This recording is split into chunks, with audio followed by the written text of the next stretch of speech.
بسم اللہ الرحمن الرحیم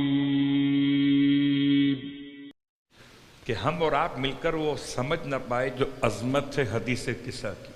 اسی لیے مجھے معاف کیجئے کہ ہم جب حدیث قصہ کی تلاوت سنتے ہیں تو سوچتے ہیں شاید ابھی مجلس شروع نہیں ہوئی. ہم اسے مجلس کے ماں سوا سمجھتے ہیں، لیکن جس کو حدیث قصہ سمجھ میں نہ آئی اسے مجلس کیا سمجھ میں آئے گی. یہ بات یاد رکھیے. اس حدیث کا نام حدیث قصہ کیوں ہے؟ یہ لفظ نکلا ہے اصحاب قصہ سے. اصحاب قصہ کی خبر کو حدیث قصہ کہتے ہیں، اور اصحاب قصہ کا مطلب پنجتن پاک علیہم الصلاۃ والسلام کی طہارت کا اعلان.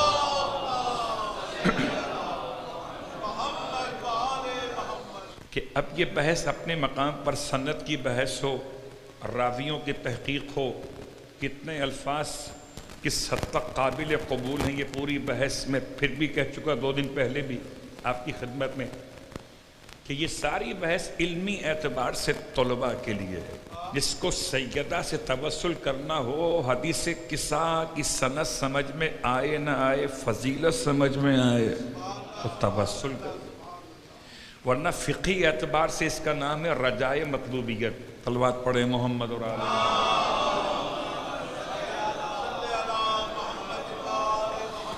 آیت اللہ بہاؤالدینی علماء میں ایک ایسی شخصیت کہ جو عرفانیات کے اعتبار سے کچھ زیادہ قریب سمجھے گئے اہل بیت اطہار کے علوم سے. سارے علماء اعلام مراجع عظام جو آل محمد کے در کے فقیر ہیں وہ سب ہمارے سر کا تاج ہیں. جو آل محمد کے در کے فقیر ہیں وہ ہمارے سر کا تاج. اور اسی میں سے ایک وہ شخصیت، بڑا مشکل وقت تھا جب صدام نے سرزمین ایران پر حملہ کیا تھا، اور سرزمین ایران پر خاص جب قم کے اطراف میں بمبارمنٹ ہوتی تھی.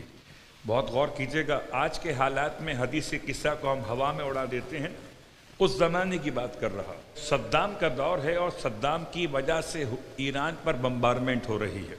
اور بمبارمنٹ ہوتے ہوتے قم کے اطراف میں واقعات پیش آ رہے تھے. اتنا پریشان تھے، مشکلات میں تھے، اور روتے ہوئے آغائے بہاؤالدینی کے پاس پہنچے، آیت اللہ بہاؤالدینی، اور ان سے کہا کہ کیا کیا جائے، قم کا اطراف بھی محفوظ نہیں رہا ہے. تو کہتے ہیں کہ انہوں نے تاکید فرمائی کہ حدیث قصہ کی محفل منعقد کرو. حدیث قصہ کی محفل منعقد ہوئی اور اس کی برکتیں یہ ظاہر ہونے لگی جو ویسے تو سمجھ میں نہیں آئی. بمبارمنٹ رک گئی، ایسا محسوس ہوا جیسے ہو نہیں رہی. لیکن کہتے ہیں کہ بمبارمنٹ کرنے والوں میں سے ایک ایئر کرافٹ ایسا تھا کہ جو وہاں پر کریش ہو گیا، گر گیا قم کے اطراف میں. جب اس کے پائلٹ کو جو زندہ بچ گیا تھا اسے گرفتار کیا گیا تو اس سے پوچھا گیا، عراقی پائلٹ تھا، اس سے پوچھا گیا کہ تم کس طریقے سے قم کے اطراف بمبارمنٹ کر سکتے ہو؟ اس نے کہا کہ نہیں، اب کیفیت الگ ہے. کل سے پہلے تو ہمیں قم دکھائی دیتا تھا، پتہ نہیں آج سے کیا ہوا ہے. ہم جب اوپر سے دیکھ رہے تھے آج تو ہمیں قم نہیں دکھائی دے رہا تھا، لگا پانی ہی پانی ہے، اور اس کے چاروں طرف ہمیں کچھ سمجھ میں نہیں آتا تھا. پانی سمجھ میں آتا تھا، سوچتے تھے پانی کے اطراف میں کیا بم گرائیں. صلوات پڑھیں محمد اور آل.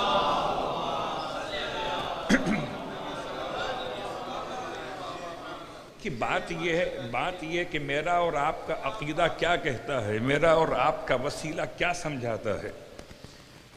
حدیث قصہ کی فضیلت و اہمیت کے اعتبار سے علماء نے مجھے اور آپ کو کیا پیغام دیا ہے. تو آئیے، آیت اللہ بہاؤالدینی فرماتے ہیں 4 باتوں پہ خاص توجہ کیجیے. پہلی بات، جب کوئی مشکل پریشانی ہو تو نذر مان لیجئے. نذر کا مطلب خدا کی راہ میں قربانی پیش کرنا، گوسفند وغیرہ کی، اور اس سے مستحقین کو کھانا پہنچانے کا انتظام کرنا. یہ بڑی مؤثر کیفیت ہے. اللہ اکبر. قربانی پیش کر کے انسان کہاں سے کہاں پہنچ جاتا ہے. تو قربانی خدا کی راہ میں پیش کرنا انسان کی مشکلات کے خاتمے کا عنوان ہے، نذر۔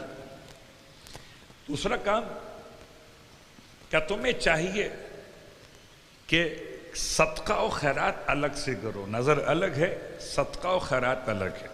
تیسرا کام، کثرت سے درود پڑھو، اور چوتھا کام، کثرت سے حدیث قصہ کی تلاوت کرو۔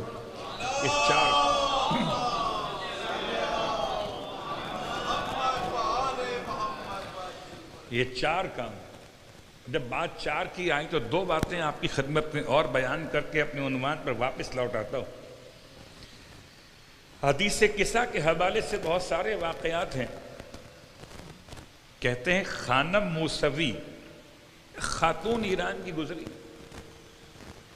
کہتی ہیں خدا نے صاحب اولاد نہیں کیا تھا، دن بڑے گزر گئے شادی کو، بہت پریشان تھی۔ کہتی ہیں کہ اتفاق سے ایک تقریب میں کسی گھر میں شرکت کا موقع ملا جہاں قرآن خوانی اور حدیث قصہ کی تلاوت کا پروگرام تھا۔ وہاں پہنچ کر حدیث قصہ کی معنویت میں ایسا کھو گئیں کہ اندر سے دل نے کہا کہ اگر یہ ذکر آل محمد میرے گھر میں بھی ہو جائے۔ ہمارا مسئلہ کیا ہے کہ ہمیں ترجمہ آتا نہیں ہے، اور مولوی صاحب عربی چھوڑتے نہیں، صلوات پڑھیں محمد اور آل محمد۔ بسا اوقات تو یہ ہو جاتا ہے نا کہ درود کہاں پڑھنا تھا اور ہم نے کہاں پڑھ دیا۔ درود کے مقامات گرچہ اپنے طور پر اختیار کیے گئے ہیں، ورنہ انسان جہاں چاہے درود پڑھ سکتا ہے۔ پوری حدیث قصہ میں کوئی اسٹاپ نہیں بنائے گئے کہ یہاں رکو گے تو درود پڑھو گے، جہاں چاہو درود پڑھ سکتے ہو، اور جہاں فضیلت آل محمد سمجھ میں آئے تو درود کا تقاضا تو اور بہتر ہو جاتا ہے۔ تو ایسے میں خانم موسوی کہتی ہیں کہ میرے دل میں کیفیت تھی، میں نے صاحب خانہ خاتون سے التماس کی کہ اب یہ پروگرام میرے گھر میں چاہتی ہوں منعقد کیا جائے، اور 40 ہفتوں کے لیے میرا نام لکھ لیجئے، جب آئندہ 40 ہفتوں تک حدیث قصہ کی تقریب میرے گھر میں ہوگی۔ کہتی ہیں یہ میں نے اپنے گھر میں آغاز کیا، ابھی 5واں ہفتہ گزرانا تھا، خدا نے مجھے خوشخبری اولاد نصیب فرمایا۔ یعنی وہ آثار حمل 5 ہفتے بعد خدا کی طرف سے حدیث قصہ کی برکت سے۔ اللہ اکبر۔ تو بات اپنے مقام پر انسان سمجھے تو بہت کچھ ہے، نہ سمجھے تو کچھ بھی نہیں ہے۔ سیدہ کی چادر کا تذکرہ کرو، تمہاری عزت و آبرو خدا بڑھا دے گا۔